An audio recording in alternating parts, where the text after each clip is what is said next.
আমি 1 number guarantee দিম যে জুবিন গাৰ্গক আমি ন্যায় প্ৰদান কৰিম। এইটো আমাৰ প্ৰথম গ্যাৰান্টি। আৰু জুবিন গাৰ্গৰ যি বিচাৰ চলি আছে সেই চাৰ্জশ্বিটখন আমি নতুনকৈ তৈয়াৰ কৰিম আৰু সেই চাৰ্জশ্বিটৰ দ্বিতীয় আৰু তৃতীয় খণ্ড দি জুবিন গাৰ্গৰ হত্যাকাৰীসকল বা জুবিন গাৰ্গৰ মৃত্যুৰ কাৰণে জগৰীয়াসকলক প্ৰকৃতপক্ষে শাস্তি দিয়াৰ কাৰণে আমি অসমৰ মানুহক গ্যাৰান্টি দিম। এইটো আমাৰ প্ৰথম গ্যাৰান্টি। আমাৰ দ্বিতীয় গ্যাৰান্টি হ'ল খিলঞ্জীয়া মানুহৰ নেতৃত্বত অসমৰ সকলো জাতি জনগোষ্ঠীয়ে সমিল মিলে থকাৰ গ্যাৰান্টি। কাকো উৎপাত কৰিবলৈ আমি কাকো অনুমতি নিদিওঁ। আমাৰ দ্বিতীয় গ্যাৰান্টি হ'ল খিলঞ্জীয়া মানুহৰ নেতৃত্বত প্ৰত্যেকজন বৈধ ভাৰতীয় নাগৰিক, শব্দটো ব্যৱহাৰ কৰিছোঁ আপোনালোকে মন কৰিব, বৈধ ভাৰতীয় নাগৰিকক শান্তিৰে সমিতিৰে সমিল মিলেৰে বসবাস কৰিবলৈ দিয়াৰ গ্যাৰান্টি 2। 3 নম্বৰ গ্যাৰান্টি 12মাহীয়া খেতি, 3 নম্বৰ গ্যাৰান্টি। 4 নম্বৰ গ্যাৰান্টি সমৰ্থন মূল্যৰ আইনী নিশ্চয়তা, খেতিয়কে যি বস্তু উৎপাদন কৰিব সম্পূৰ্ণৰূপে তাৰ গ্যাৰান্টিড MSP পাব, গ্যাৰান্টিড MSP। 5 নম্বৰ আমাৰ গ্যাৰান্টি হ'ল অসমৰ প্ৰত্যেকগৰাকী মহিলাক আমি 3000কৈ টকা দিম। প্ৰত্যেকজন আমি কৃষকক 65 বছৰ ওপৰ হ'লে 3000কৈ টকা দিম। প্ৰত্যেকগৰাকী ফিজিকেলি চেলেঞ্জ মানুহ, বিশেষভাৱে শাৰীৰিকভাৱে বিশেষ সক্ষম মানুহক 3000কৈ টকা দিম আৰু থাৰ্ড জেণ্ডাৰৰ মানুহক 3000কৈ আমি টকা দিম। মানে অসম চৰকাৰে যিটো অৰুণোদয় দি আছে সেই অৰুণোদয়টো আমি অসমৰ সকলো মহিলাকে দিম আৰু সেই অৰুণোদয়টো আমি এতিয়া 1250 টকা নহয় 3000 টকা কৰি দিম আৰু সেই অৰুণোদয়টোত আমি কৃষকসকলক 65 বছৰ ওপৰ হোৱা প্ৰকৃত কৃষক আৰু শ্ৰমিকসকলক অন্তৰ্ভুক্ত কৰিম, থাৰ্ড জেণ্ডাৰক অন্তৰ্ভুক্ত কৰিম আৰু ফিজিকেলি চেলেঞ্জ মানুহবিলাকক অন্তৰ্ভুক্ত কৰি দিম। আৰু মহিলা হিচাপে আধা মহিলাই নহয়, এতিয়া চৰকাৰৰ দৰে আধা মহিলাই নহয়, 100% মহিলাক আমি 3000 টকাকৈ অৰুণোদয় দিম। আৰু এতিয়াৰ নিচিনাকৈ অকল বিজেপিক ভোট দিলেহে অৰুণোদয় পাবি বুলি ব্লেকমেইল কৰা ৰাজনীতি আমি বন্ধ কৰি দিম। এটা 5 নম্বৰ গ্যাৰান্টি। 6 নম্বৰ গ্যাৰান্টি হ'ল আমি অসমত উৎপাদিত বস্তুবিলাকৰ যেনেকৈ MSP দিম তেনেকৈ সকলো বস্তুৰ বজাৰ দিম। 6 নম্বৰ গ্যাৰান্টি। 7 নম্বৰ গ্যাৰান্টি হ'ল অসমৰ প্ৰত্যেকখন গাঁৱতে ইণ্ডাষ্ট্ৰি খুলি অসমক নিবনুৱা মুক্ত কৰিম। এইটো 7 নম্বৰ গ্যাৰান্টি। 8 নম্বৰ গ্যাৰান্টি হ'ল যে অসমত নতুনকৈ ইণ্ডাষ্ট্ৰি কৰিব খোজা থলুৱা প্ৰত্যেকজন উদ্যোক্তাক আমি সুদবিহীন লোন দিয়াৰ ব্যৱস্থা কৰিম। যোনে ইনোভেটিভ ইণ্ডাষ্ট্ৰি খুলিব কোনেও 1 পইচাও ইণ্টাৰেষ্ট নোহোৱাকৈ অসমৰ খিলঞ্জীয়া প্ৰত্যেকজন উদ্যোগীক আমি বিনা সুদত ইয়াতে ইণ্ডাষ্ট্ৰি খুলিবৰ কাৰণে টকা দিয়াৰ ব্যৱস্থা কৰিম। বিনা সুদত, পইচাটো ঘূৰাই দিব লাগিব কিন্তু বিনা সুদত দিম। তাৰপাছত আমি অসমৰ 100% অসমৰ স্থায়ী চাকৰিয়ালবিলাকক আমি OPS দিম। 100% খেতিয়কবিলাক কি কয় চাকৰিয়ালক আমি OPS পুৰণি পেঞ্চন ব্যৱস্থা দিম। আৰু অসমৰ 100% যুৱক যুৱতী আৰু পুৰুষ মহিলা 100% যি কাম কৰি খাব খোজে তেওঁলোকক আমি চৰকাৰৰ পিনৰ পৰা বিনামূলীয়াকৈ তেওঁলোকক আমি দক্ষতা বিকাশৰ কাৰণে এবছৰৰ ট্ৰেইনিং দিম। ইংৰাজী আৰু হিন্দী শিকাম, বিদেশী ভাষা জাপানীজ ভাষা, জাৰ্মানী ভাষা, ফৰাচী ভাষা, এনেকুৱা ধৰণৰ যিবিলাক ভাষা যিবিলাক দেশত কাম কৰিবলৈ যাব সেই দেশবিলাকৰ ভাষা শিকাম। আৰু তেওঁলোকক আমি দক্ষতা বিকাশৰ আঁচনিত ধৰক কোনোবাই সিকিউৰিটি গাৰ্ড কৰিবলৈ যাব বা 14000 টকাৰ দৰমহা পায়, আমি তেওঁলোকক পুলিচৰ ট্ৰেইনিং দি দিম বিনামূলীয়াকৈ এবছৰ। আৰু এবছৰ বিনামূলীয়াকৈ পুলিচৰ ট্ৰেইনিং দি দিম, ইংৰাজীটো শিকাই দিম। বাহিৰত গৈ কাম কৰিলে তেওঁ 35000 বা 40000 বা 50000 টকাৰ দৰমহা পাব। নাৰ্ছ এগৰাকীক আমি এবছৰ বিনামূলীয়াকৈ নাৰ্ছৰ ট্ৰেইনিং দি দিম, চবেই নাৰ্ছৰ ট্ৰেইনিং ল'ব পাৰিব, চবকে বিনামূলীয়াকৈ ট্ৰেইনিং দি দিম। ট্ৰেইনিং দি দিয়াৰ পাছত তেওঁক ইংৰাজী শিকাম, হিন্দী শিকাম, জাপানীজ ভাষা শিকাম, ফৰাচী ভাষা শিকাম, যি দেশলৈ যাব খুজিব সেই দেশৰ ভাষা শিকাম, আৰু তেওঁ এবছৰত যাতে 1 কোটি টকাৰ কণ্টেক্টত তেওঁ যাতে আপোনাৰ নাৰ্ছ কৰিবলৈ বা ড্ৰাইভিং কৰিবলৈ যাতে বা ডাক্তৰ কৰিবলৈ যাব পাৰে, তাৰ কাৰণে তেওঁলোকক এনেকুৱা স্কিল কৰি গঢ়ি তুলিম।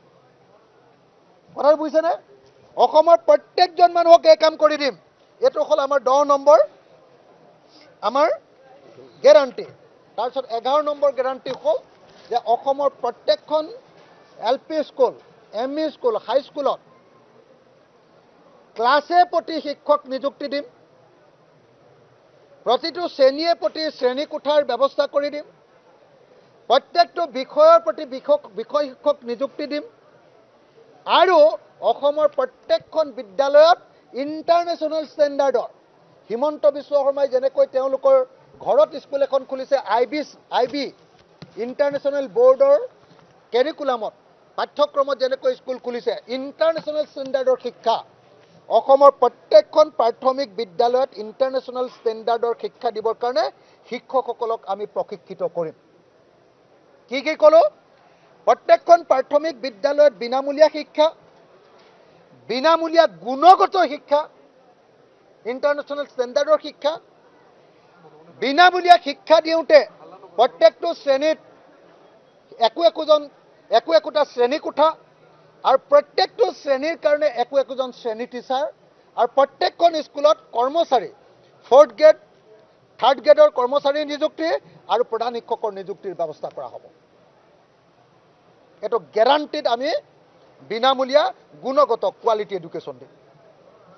আৰু নেক্সটটো 12 নম্বৰ গেৰাণ্টিটো হ'ল যে গুণগত বিনামূলীয়া স্বাস্থ্য সেৱা। প্ৰত্যেকখন হস্পিটেলত মিনিমাম এইমছৰ ষ্টেণ্ডাৰ্ডত কিবা এটা বেমাৰ হ'লে ডাক্তৰ থকা, নাৰ্ছৰ থকা 24 ঘণ্টাই পোৱা একদম পঞ্চায়ত পৰ্যায়ৰ পৰা হস্পিটেলৰ ব্যৱস্থা কৰি আমি গুণগত ট্ৰিটমেণ্টৰ ব্যৱস্থা কৰিম। গুণগত quality treatment, quality health care এই ব্যৱস্থা কৰিম। এই 12টা আপোনালোকৰ সন্মুখত গেৰাণ্টি দিছোঁ। আৰু তাৰ উপৰিও কা গ্ৰহণ নকৰাৰ গেৰাণ্টি, বিদেশীমুক্ত অসমৰ গেৰাণ্টি, 6 নম্বৰ দফা ৰূপায়ণৰ গেৰাণ্টি, বিনামূলীয়াকৈ অসমৰ সকলো খিলঞ্জীয়া পৰিয়াল আৰু বৈধ ভাৰতীয় পৰিয়াল আৰু চাহ শ্ৰমিকক মাটিৰ পট্টা দিয়াৰ আৰু ভূমিহীন মানুহক মাটি দিয়াৰ গেৰাণ্টি। এইটো আমাৰ 15 নম্বৰ গেৰাণ্টি। যি বানপানীত পৰি ভূমিহীন হৈছে সকলোকে মাটি দিয়া হ'ব। যি খিলঞ্জীয়া মানুহ যাৰ মাটি আছে, পট্টা নাই, তেওঁলোকক বিনামূলীয়াকৈ পট্টা দিয়াৰ ব্যৱস্থা কৰা হ'ব। যি বৈধ ভাৰতীয়, বিদেশী নহয়, তেওঁলোককো দখল কৰি থকা মাটিৰ পট্টা দিয়াৰ ব্যৱস্থা কৰা হ'ব। আৰু চাহ শ্ৰমিকবিলাকক চাহ বাগানৰ ভিতৰত থকা লাইনৰ মাটি আৰু হোলাৰ মাটিবিলাকৰ মাটিৰ পট্টা দিয়াৰ ব্যৱস্থা গ্ৰহণ কৰা হ'ব। আৰু চাহ শ্ৰমিকৰ মজুৰি লক্ষণীয় পৰিমাণে বৃদ্ধি কৰাৰ গেৰাণ্টি। এইটো 16 নম্বৰ গেৰাণ্টি। 16 number guarantee. তাৰপিছত 6 জনগোষ্ঠীৰ জনজাতিকৰণৰ গেৰাণ্টি, অসমক বিশেষ ৰাজ্যৰূপে আনাৰ কাৰণে বানমুক্ত অসমৰ গেৰাণ্টি। এইবিলাক গেৰাণ্টি আপোনালোকক মই বেলেগকৈ দিম, কিন্তু এই 16টা গেৰাণ্টি আপোনালোকৰ সন্মুখত মই প্ৰদান কৰিলোঁ। এইটো হ'ল আজি আমাৰ দলৰ 2026 চনৰ কাৰণে নতুন অসম গঠন কৰাৰ এই গেৰাণ্টি। এই নতুন অসম গঠন কৰিবৰ কাৰণে এইটো হ'ল আমাৰ নতুন অসমৰ আৰ্হি। আমি আজি গৰ্বৰে সৈতে ক'ব পাৰোঁ যে ৰাইজৰ দল এনেকুৱা এটা আঞ্চলিক দল যি খিলঞ্জীয়াৰ নেতৃত্বত অসমৰ সকলো শ্ৰেণীৰ মানুহক লগত লৈ ইনক্লুচিভ জাতীয়তাবাদ কৰিব খোজে। ইনক্লুচিভ আৰু প্ৰগ্ৰেছিভ জাতীয়তাবাদ, সকলোকে সামৰি লোৱা আৰু প্ৰগতিশীল দুখীয়া মানুহৰ পক্ষত থকা জাতীয়তাবাদ আমি কৰিব খোজোঁ। আৰু সেই কথা আজি দ্বিধাহীনভাৱে অসমৰ মানুহৰ মাজলৈ লৈ যাবৰ কাৰণে আমি এই ইস্তাহাৰ আৰু আমি এই গেৰাণ্টি কাৰ্ড আজি প্ৰস্তুত কৰিলোঁ। এইটো খচৰা গেৰাণ্টি কাৰ্ড আজি ইতিমধ্যে গৃহীত হৈ গৈছে। এই খচৰা গেৰাণ্টি কাৰ্ড, এই গেৰাণ্টি কাৰ্ডক লৈ আমি বিশেষজ্ঞসকলৰ লগত কথা পাতিম আৰু অহা 15 জানুৱাৰী তাৰিখৰ ভিতৰত আমাৰ এই ইস্তাহাৰ আৰু মাঘ বিহুৰ ভিতৰত আমি এই ইস্তাহাৰ আৰু গেৰাণ্টি কাৰ্ড ৰাইজৰ কাৰণে সম্পূৰ্ণৰূপে মুকলি কৰি দিম। এতিয়া ইস্তাহাৰৰ বিষয়ে কৈছে উচ্ছেদিতসকলৰ আমি এটাই কথা কৈছোঁ যে ভূমিহীন খিলঞ্জীয়া নাগৰিকক 100% ভূমি আৰু ভূমিহীন খিলঞ্জীয়া কি কয় ভূমিহীন চাহ শ্ৰমিক আৰু ভূমিহীন বৈধ ভাৰতীয় নাগৰিকক মাটিৰ পট্টা দিয়াৰ ব্যৱস্থা যেতিয়া এই কামটো কৰি দিয়া হ'ব তেতিয়াহ'লে উচ্ছেদৰ প্ৰসংগটো নাহিব আৰু এটা গেৰাণ্টি আছে দেই আৰু এটা গেৰাণ্টি থাকি গৈছে 17 নম্বৰ গেৰাণ্টি যে NRC-খনক সম্পূৰ্ণ কৰা আৰু NRC-ত নাম থকা মানুহবিলাকক অসমত থাকিবলৈ দি সকলোকে ৰাষ্ট্ৰীয় এটা নেশ্যনেল কাৰ্ড এটা দিয়া আৰু যাৰ নাম নাথাকিব NRC-ত তেওঁলোকক বহিষ্কাৰ কৰা সকলো বিদেশীক বহিষ্কাৰ কৰাৰ ব্যৱস্থা আৰু ভোটাৰ সমস্যাৰ স্থায়ী সমাধান কৰা এইটো আমাৰ 17 নম্বৰ গেৰাণ্টি